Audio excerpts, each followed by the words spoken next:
All right, so we're going to move on and head into the mythology section. Now, usually in these episodes, it's mostly me and Donovan and Sky. Sometimes Sky's usually on it. Sometimes me and Donovan being like having no idea what's going on. So we kind of gave it off to Rebecca this week specifically to kind of get some more insight on the mythology. So if you want to take the reins here and I was a mythology kid. Yes, catch absolutely. me reading Percy Jackson for Absolutely. them AR points. Yes, go ahead and just give us all you got. What do you got for us? So if you look at the scarab, the compass that's used to find Amit, you can actually like translate the hieroglyphs that are on it, which is great detail for the props department. First of all, being able to make a phrase translated into hieroglyphs and still have it make sense, because if any of you know anything about hieroglyphs, they don't make sense 95% of the time. It'll literally just be like water eagle man, and then we're like, what? They make sense 0% of the time. And I swear I can't even read what it says. It's something like, oh, Capri Almid, his boat, premium one, who's corporately, I need to literally change the size of my screen. I cannot read. My glasses are in my car. All right, listen. I have to use them when I drive. Just get closer to my screen because it's not letting me. Whose corporality is infinite / eternity. May you rescue, Orisius. I'm a Hotep. Listen, Egypt. You gotta start spelling things easier. I got you. You got. I'm in Hotep. Yeah, you got it. Why are there so many syllables for one damn word? Right. And then true of voice and Kahipti. I'm so saying that wrong. I'm so sorry. Kefri. You're good. Kefri. Oh, that is how did that's spelled Kefri. It's okay. Our audience is used to it. Don't worry. I haven't had to read these names in so long. Is the alter ego of the sun deity Re, who is the sun god. He is like the big guy. Ancient Egypt's in a desert. What else do they have to worship besides the sun? Yeah. They don't get rain. They don't get clouds. They just have the sun and the moon. That's why they're the most prevalent gods in mythology. Absolutely. Yeah. They're the two things that they see constantly. So yeah, they're gonna be pretty important. And he has a like scarabish beetle head, depending on which version you're reading. It's all subject to change depending on the author.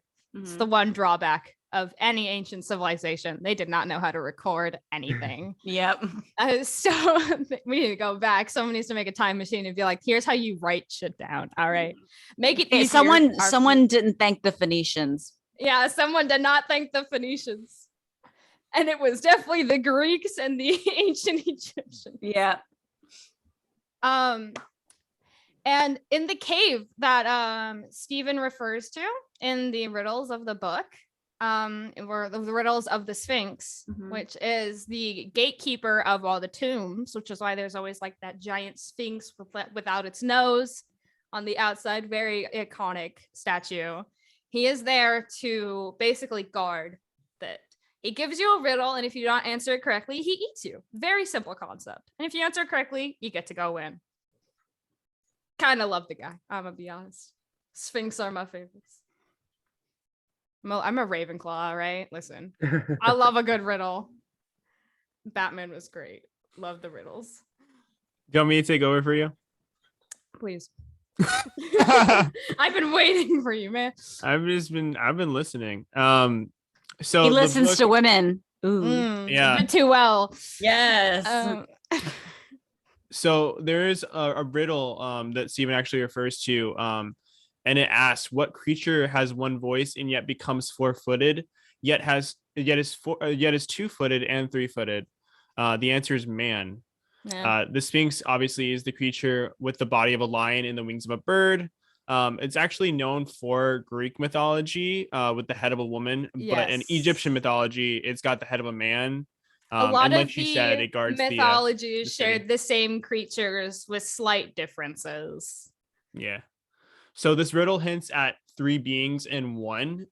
So the four-footed as a baby, the two-footed as an adult, and then the three-footed obviously is the man with the cane, kind of like Haro, how he has that. But you're also seeing the dual personalities of Mark Spector with the three different personalities and the three transitions throughout life, which is kind of interesting. Oh, Wow. Yeah, so that was pretty cool. In mythology, obviously Horus, you see him like create the eye in the temple. Mhm. Yes. And the right eye was representative of the sun, and the left eye was the moon. Obviously, the left eye is drawn by Mark, showing that the moon is always present in the series, and that's kind of what's driving him and his power, which is pretty cool. And the fact that the Eye of Horus, specifically the moon side, is very prevalent in Egyptian scriptures and Egyptian culture because of the fact that the moon is associated with healing and prosperity and good health in general. So anytime that they would want to like make some sort of like magic spell, because this was back in the times when people were like magic is real and spells do whatever, I can pray to my god and he'll give me stuff, they would always use the Eye of Horus because that is the symbol of regrowth and health and prosperity, because he loses his eye and he gets it given back and it grows back to be fully useful. Yeah. So obviously in mythology, there was a fight between Horus and Set, where Set had then tore out Seth. his lie. Yeah. With an H. Oh, It's is it pronounced H? with an H. Oh, Seth. Oh. Yeah, it's Seth. I know, But I was yeah, it was disappointed too. actually it gets healed actually by the Greek god or the Egyptian goddess Horeth that we actually meet in the temple, which is pretty cool. yeah, in episode 3. Mhm. Yes. It is also depending on which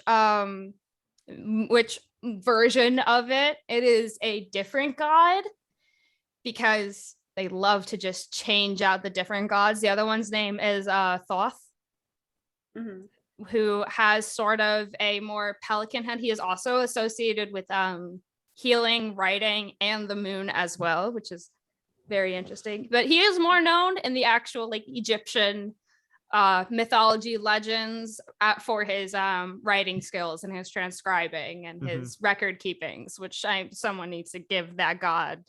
Somebody needs to take away the record keepings. He ain't that good at it, but Yeah. So real quick before we go on, when she was talking about the other god in the beginning, Kefri, she's actually known obviously as the scarab or the beetle. It actually rolls like the beetles do. They roll the dung across like the sand to get it to where it wants to go. Kefri actually rolls the sun across the sky to like change into the daytime or the nighttime, which is pretty cool. Yeah. So it's the changing of the earth around the sun. Oh wow. And what makes it even more interesting about the Eye of Horus being the left eye is that in Egyptian mythology, the name of the lunar left eye is actually Wedget or Wedjot, and depending on how heavy your accent is, which actually means the whole or the healthy eye. So the fact that it is healed back to its complete restority, even if the right eye isn't as good, because the left eye is obviously brand new, it becomes the healthier eye. Yeah. Due to how myths in time tend to work, every 28 days, the fight between Horus and Seth, occurs, healing the eye. And obviously that's how like the moon phases work every month. Is it's constantly changing.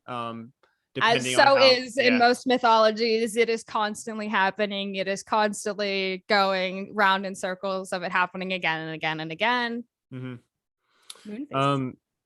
Yeah, like it's pretty interesting though. There's more than one moon god. So there's multiple like sets of them. And the great thing about Egyptian gods is that unlike the Greek gods, they aren't really set over one thing. They can be associated with so many other things as well. So that's why when you start researching like moon gods, you'll get like 8 million of them that say Egyptian, even though really they are gods of other things, but because they're associated with something about the moon, they are considered a moon god. Yeah. But really back then it was just whoever was the most popular of the gods that ran over the moon was the moon god. Interesting. I'm gonna let you take this part because I think it's pretty interesting. So I want to hear it from you actually. About which one? The Kansu? Yeah, the Khonshu stuff. Yeah, so fun fact. I don't know where they got the second H. His name is Kansu. There's no second H. It's not Khonshu, it's Kansu. Interesting. I don't know where they got the second H. It might be because people like to spell things slightly wrong. And like in some books and scriptures, there is a second H, but in 95% of the works, there isn't. Huh. So I don't know if that was just the book that the creator of Moon Knight was reading when he was a kid had the second H, but I don't know where he got the second H from. Maybe so. Marvel does that a lot with like Yeah. different things too, like just to because they don't want to like associate it like directly like take it. So like Amit too is spelled differently. They spell things a little bit weird, but so did the ancient Egyptians. So I kind of gave them a bit of a pass. Yeah, there we go. Amenhotep, for example. Yeah. So going back to what I said earlier about hieroglyphs not being very easy to read, the same thing happened with Khonshu and what his string of hieroglyphs was derived from. Originally, they thought that his stream, what the word Khonshu would mean, was the king's placenta. Okay. Because I don't know either. I'm assuming it's because the placenta is supposed to be like your life form while you're in the womb. Okay. And so maybe it's like Khonshu as being the like deity of like good health and fortune would be there with the king, with the pharaoh. I don't know. I didn't really look into it. I'm gonna be honest. I was at work. But more recently, it is now believed to mean to go back and forth, which could also link up with, as the sun deity's dung beetle rolls the sun across the sky, it could also link into the fact that the moon rolls back and forth across the sky through its phases and stuff. Yeah. Interesting. Yeah, sure. Khonshu is the son of, I'm not even a moon. A moon. Yeah. Oh, really? A moon? Yeah, a moon. That's pretty funny. The divine masculine superhero represents the might of Egypt and the might of the mother of Egypt to make a triad. So it's like a third. Moot is his mother. Moot. Oh, these goddamn Egyptian names. I know, right? But and yet he Moot says is Armida the mother with of Egypt. That's not Egyptian, is it? All of Egypt. It's Latin. Okay, listen. Language is English confuses you. Almost every language is derived from ancient Latin. Oh wow. That's true. That's very true. Also, honey, basic English words confuse you. Listen, okay. The fact that I didn't know. Yeah, he didn't know what connoisseur was. Oh, Jesus. I told him the Arkansas Banquet Hall. I told him once that I wasn't a connoisseur of a certain Disney collectible. And he was like, that's a big word. Wow. Wow. Pretty sure he brought back the big word for Elmo thing. Pretty sure that was him. It started with him.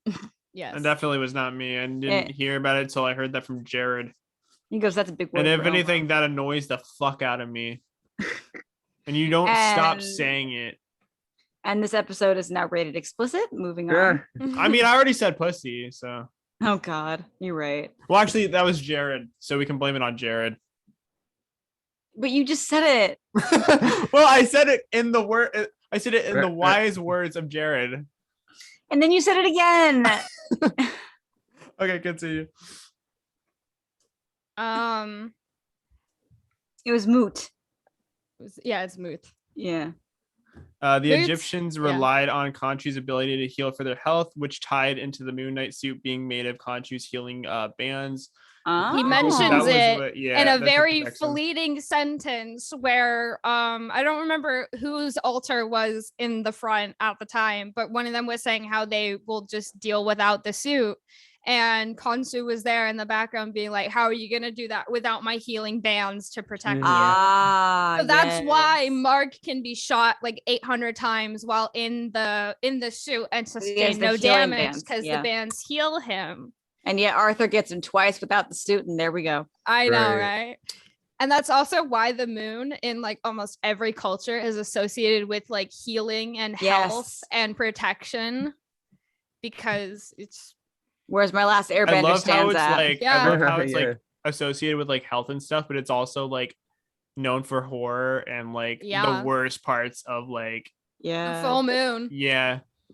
I mean, that is what Moon Knight was created for. Hilariously, he was originally put into a comic to fight a werewolf Yeah. on a full moon, and people were like, damn, I really like this character. So then they kind of had to rush a storyline to give him a whole series. Give him a little something. I really and hope now that Oscar happens in the Isaac last is playing episode. him. So yes, I mean, he is. they're really balling. I really hope they introduce Werewolf by Night in episode 6. I think they will, because it would be a good segue into. Yeah, exactly. But I don't know how that would work out with the rest of the MCU, though. Like finally, like confirming that there are occults in the MCU. I feel like that would raise a lot more questions. Perhaps. In the same way that Eternals did when they were like, oh yeah, so these celestial beings that could kill planets were just like chilling at home during Endgame. It's like, well, where were the vampires and werewolves in the big like fight scene? Where were you? Like, That's why haven't you helped for any of them? That's the difficult part about introducing all these new epic heroes after the fact, is that it's like, okay, well, where were you? It's like, well, why weren't you there? I think the writers will stop doing that when we as a fandom just go, they didn't exist at that point. They just didn't exist. Unless they write it into the show that it is like a new thing. Yeah. Unless they weren't actually a hero. They can't keep using the excuse of, oh, I'm sorry. Like, my God, bro, he told me I couldn't. Right. Sorry, man. Like, you know, if there was one time to defy my God, it wasn't during then, but it's going to be in like an hour and 25 minutes into this film. That's when I'll defy him. Right. You know, it's like, but you couldn't do that earlier and save us so much extra time and so effort. much time, right? Yeah. All right, let's get into there's the violence. One more. There is one. Oh, there's one more. I'm sorry. Go. Ignore me. So the Mummy. You want to take it, or I can take it. Okay, go for it. So the Mummy. I love mummification. By the way, it's a really fun process. Yeah. I used to love it. They taught it to us in elementary school, and everyone else did. was like, ew. And I was just like, like, I literally. love these things. They were like with big stars in my eye. Yeah, no, with like a whole ass like brain pop video about mummification through the nose. Yeah, they're like through the nose. They douse you in salt, get all that moisture out. It was like a whole thing. And one thing that they do when doing this process is they actually cut out your tongue. And they cut out, and this will play into the violence portion. Yes, very good. They take out some of your organs, not all of them, only some of them. They take out things like your pancreas and your liver, but they leave your stomach and stuff because, again, it is believed that you don't die. That's why there was tombs created with things, because they believe that you could take these things to the afterlife with you, and that in the afterlife you would need your digestive system to stay in the afterlife for a long time. So they took out every other unnecessary organ, but kept your like actual ones that you needed. And that is what is in those little jars underneath that little table, is the pancreas and the liver and the kidneys and whatever they didn't need.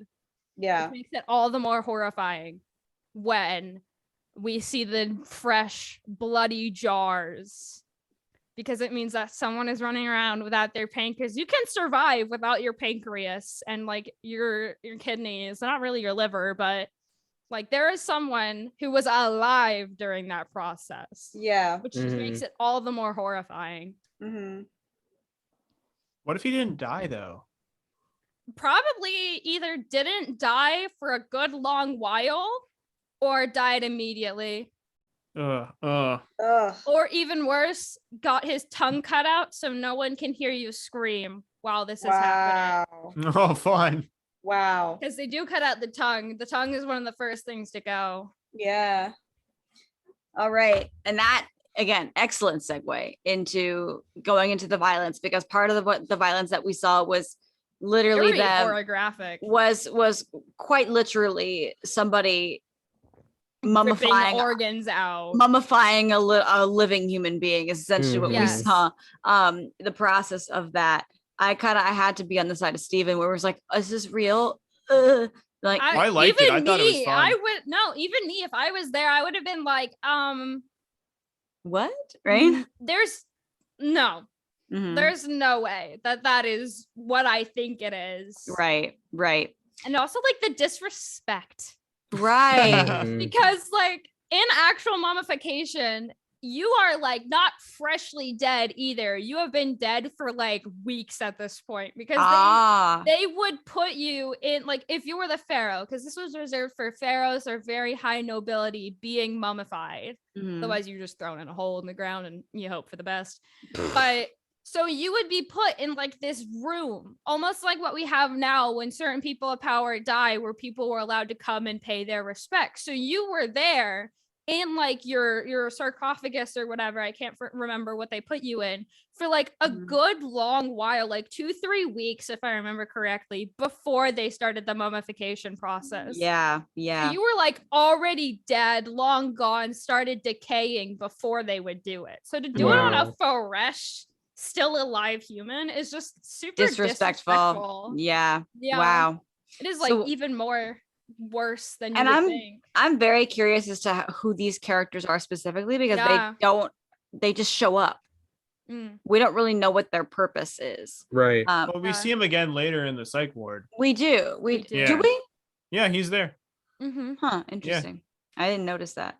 But yeah, we have that's pretty much the violence, and it's pretty, they showed it, but they didn't show it at the same time, which is really interesting. I just remembered something. Yeah. When a pharaoh would die, they would kill some of these servants and like the wife to be mummified with them. Oh, wow. So those are, I think, the only times that they would actually mummify you fresh. Wow. But even then, it's in still service not very to someone. fresh. Yeah, no. So you could take your servant, because again, they believed you could take things to the afterlife with you. Yeah. So you would take your servants with you, which then offers the question, who is the mummy running around? Is it one of Alexander's servants? Is it his wife? Is it one of his kids? Who is it? Yeah. Who is running around? And if it is one of his point. servants, are they doing their duty to protect the tomb? Is that why they're running around that might killing be it. everyone and mummifying them? That might be it, because if if it's Alexander's servants, then they're protecting his tomb, which would make sense, because it's like a guard dog, like stopping anyone who tries to get to him. If you can get past the Sphinx, then you would have to get past the servants. Exactly. Yeah. I'm kind of wondering if Haro like sacrificed him too. Haro? Yeah, because like he was dragged in there involuntarily. He wasn't just walking around. He was dragged by that thing. Yeah, I wonder if, because there is no way that Haro, no matter how much he's like, I am a people's man, I will do anything for my, there is no way he would go into that tomb first. Yeah. He definitely sent out like some sort of reconnaissance team. And when they didn't come back, he knew that something was up. All right. So that's actually a really good way to kind of like finish that idea. Yeah. Because it's like, I needed that question answered for myself, or at least a working theory that was thrown at Alexander. Yes, sorry, Mr. When he was pulling out, he was like, this is Macedonian, this is an Egyptian. This must be Alexander, because Alexander is the only pharaoh that wasn't actually Egyptian, because the Macedonians took over Egypt. And then that's how he became a pharaoh, even though he was the only pharaoh to claim he was Egyptian when he wasn't. Which Steven mentioned. I just love this, like the subtle shade he threw. He was like, you're not actually an Egyptian. Anyway, let me get in there. Right. So ready. Right. So we're going into the hidden details now, and we're going to just start with like just the little tiny things that we all noticed from this episode. So we'll start with we kind of went from like beginning to end almost. Yeah. And these are just like the little Easter eggs that we caught. The trapped gods could be heard chanting as Osiris leaves the room with all of these stoned gods, almost as though they are haunting him and still trying to speak directly to him for what he had done to each and every one of them. I thought that was really cool to kind of see just how overrun by Osiris this thing is. I love the little, it is very overused, like the slow like pan reveal, but I loved how like you like, I honestly thought when watching it back up, I was like, oh, there's gonna be like 3 other ones, just like 3 little holes, and it was like many 12 of them. Right. Yeah, there's a lot of, it was like just I'm on screen there was just like 12-15 of them, and I was like, how many has he done this to? Yeah, exactly. The moon in other episodes was in its crescent phase, showing that power that Khonshu had at the time. But now, since he's gone, the moon opens at the exact opposite of the waxing gibbous phase in the lunar cycle, showing it's his totally weakened state now since being trapped by the gods. Cool, yeah. And they took a shot. Small detail too. Yeah, and they took a shot directly from Jurassic Park as Layla sets the car on fire to distract the men with the flare away from Mark.